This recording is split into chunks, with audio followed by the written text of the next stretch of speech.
Hello there everybody, and welcome to this feature presentation on YouTube. I am King Mac, your hamburger pal. Thank you all for watching. Be sure to enjoy a hot fresh cheeseburger along with some delicious golden french fries, a tasty milkshake, and a nice soft drink. Also be sure to grab some hot buttery popcorn while you're at it as you enjoy this episode of TTBurger Game Reviews on YouTube.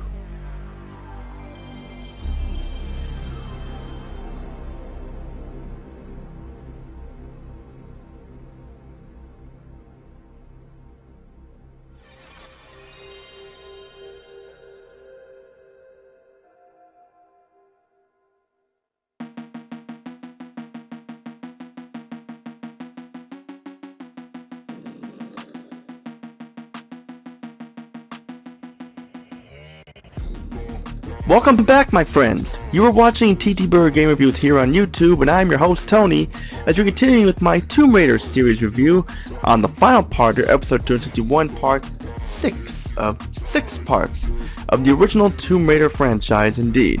Starring, once again, our archaeologist adventurer, Lara Croft, and this time Tomb Raider goes next gen for the PlayStation 2, and we have a lot to talk about here for this next installment. Before I get started here, I want to give a shout out to Fragrant HD and Sub-Zero MX King Mac, along with Seth Hyperlamnia, Prickles with Stateside, Megs, Black Healer, Griffin Puff, along with the homie RJ, Uncle Jira, Rockstar Pool 69, Desert Cody 22, Red Hood Assassin, The Sensational Gent, and more and more and more, and B-Rock Games, and more and more and more. Also, I want to give a shout out to my buddy JJ Jaguar A9, who's a friend of mine who's mine since preschool, who him and his wife recently gave birth to a baby girl, and he's also a Tomb Raider fan as well. So JJ Jaguar A9, hope you enjoy and hope you're doing well.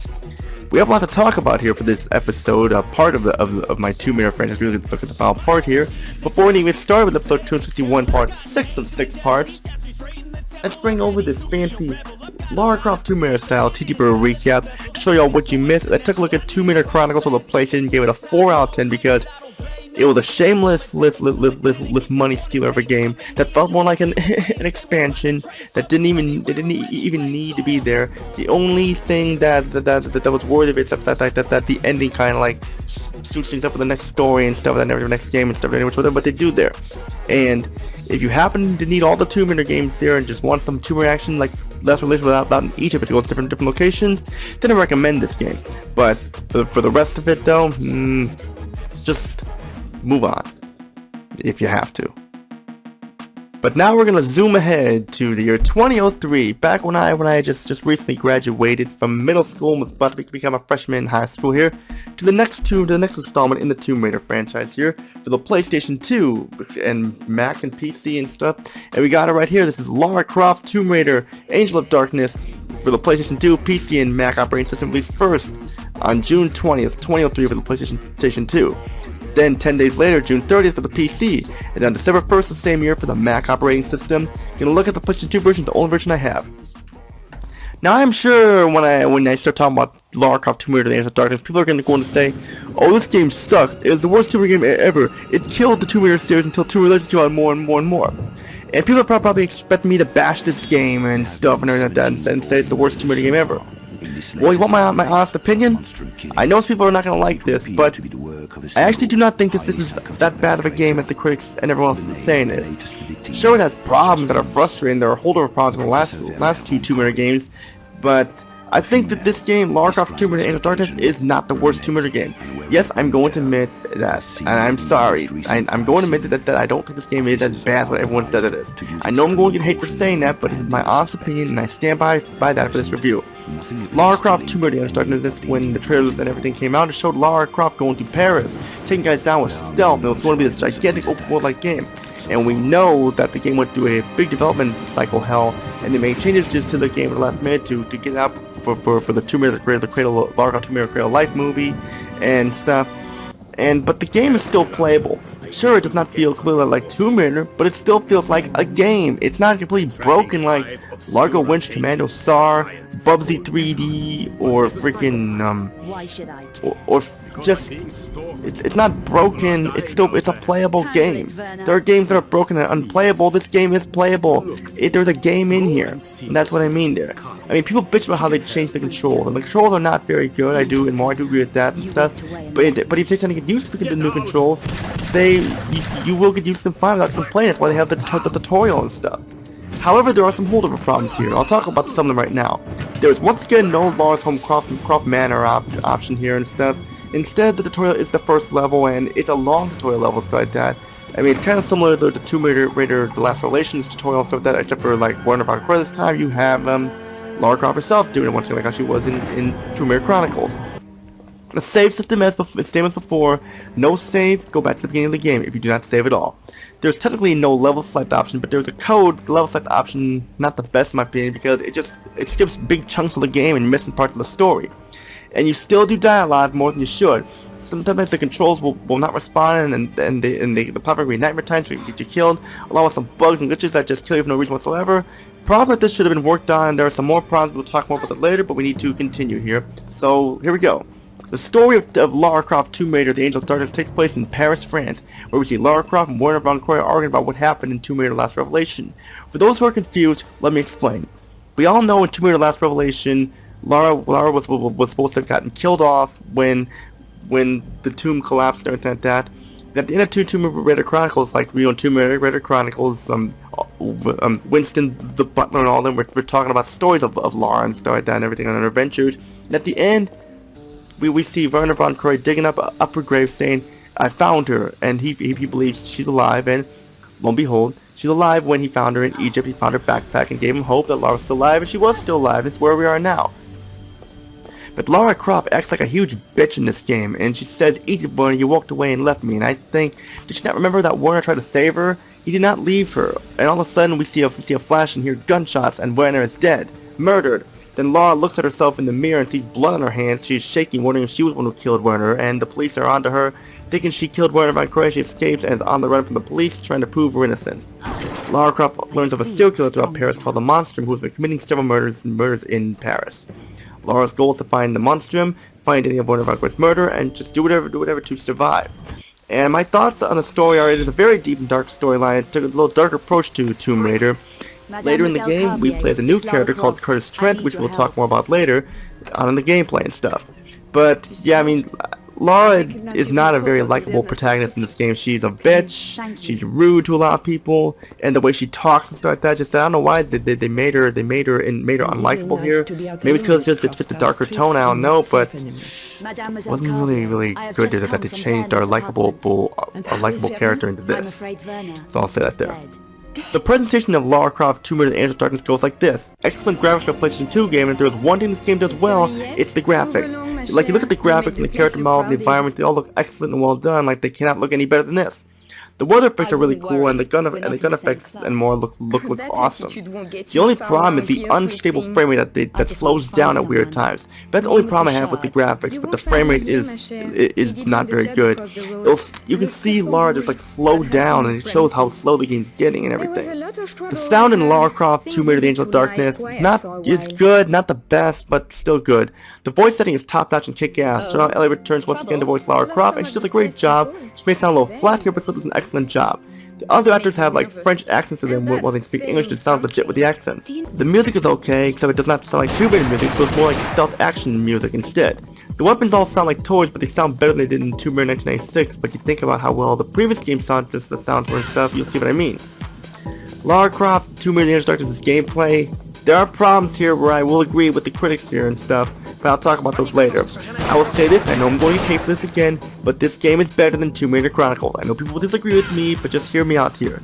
For starters, this plays like the other Tomb Raider games, where you climb and push items and use your weapons to solve puzzles and more, and they got the platforming here as well. The whole game takes place in Paris, France, where it is the streets, the ghetto area and stuff like that, or the nightclub, or sewers and more, and you're all takes place in Paris. Yes, I know a lot of stuff was cut from the final product, but at least it still plays like a game. Sure, maybe a little broken, but it still plays like a game. And I know that like the Paris or the Parisian ghetto was supposed to be like the big open world, like where you have able to do a lot of stuff like the Grand Theft Auto style kind of and stuff, but that was scrapped because it loads a lot and stuff, and it's kind of empty and stuff except for like few key characters, but like You get what I mean? There, a lot of Lara's moves she did are here, like climbing the monkey bars, grabbing green ledges and more, and climbing up boxes and stuff, and rolling and sprinting and stuff. It's all here and more and more. Lara has an arsenal of weapons such as multiple pistols, shotguns, Uzis, and more. Lara Croft Tomb Raider Darkness also has some new gameplay elements such as the dialogue select option to choose from that affect conversations Lara has, and you talk to a lot of people in this game, and it adds to the story and gives Lara some character and personality for the most part. You have to find key items to open doors to move the game along, and some of the puzzles are very tough, but not as tough as last time, but you will get stuck sometimes trying to figure out where to go, only to realize boom, it's there the whole time. Lara can climb ropes, climb walls, and more, like I said before. The game is long, like 10-12 hours long or so, and the way the story's set up keeps you going and going, makes you not want to stop, even though there are bugs and glitches in the game. This was a good game, decent game to say, but we have some negatives here and there are a lot of them that do affect the score, just not as bad as Tomb Raider Chronicles.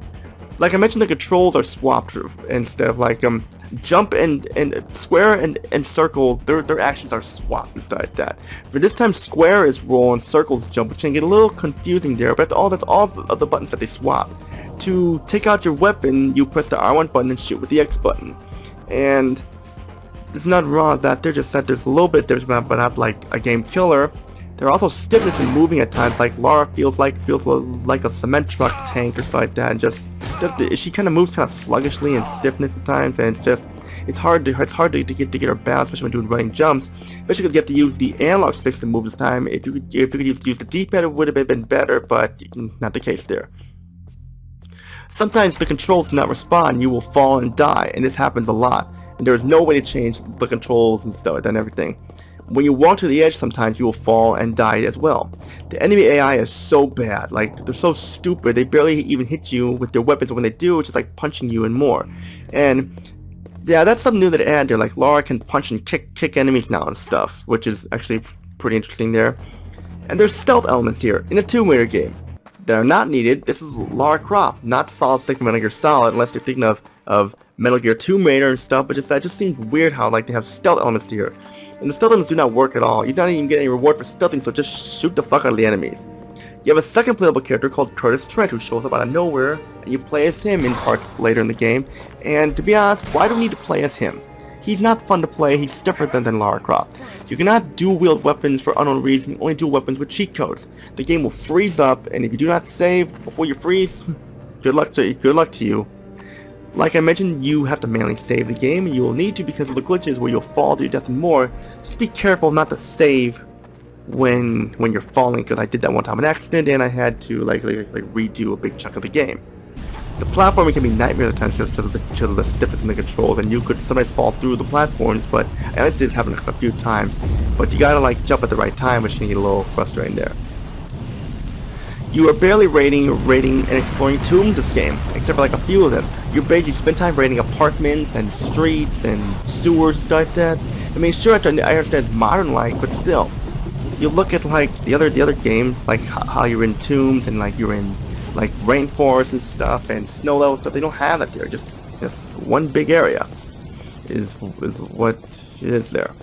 But the main complaint I have is the stupid muscle strength part to the game, where Lara cannot open a door or kick a bridge because she's too weak. She says, I'm not strong enough.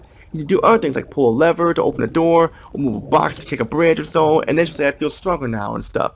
And sometimes, like, sometimes when climbing a rope monkey bar, she says, I'm not fast enough, I can't hold my strength long and stuff.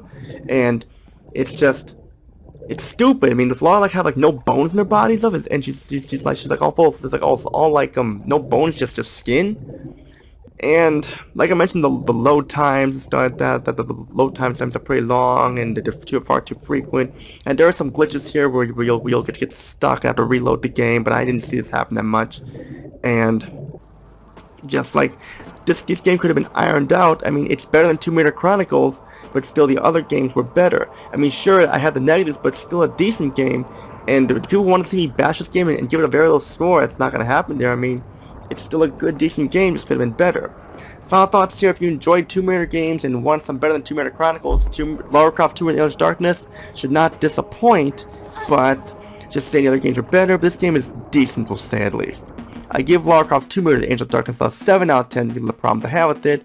It's a game that's worth checking out, especially if you want some Lara Croft Tomb Raider action on the PlayStation 2, but just be careful because of all those problems and stuff. And after that, we finally finished my Tomb Raider franchise series review here, all 6 parts. Now, I know there was a Tomb Raider Legends series and the Rise of Tomb Raider series like that, but you probably want to have me talk about them? The answer is no. Both those are reboots, and I don't care for reboots. Sure, I played Tomb Raider Legend, it was okay and stuff like that, I mean, but it just felt way too easy and it was way too short. Tomb Raider Anniversary was just a crappy remake that just wasn't interesting to me. They just made it too modernized, just wasn't very fun.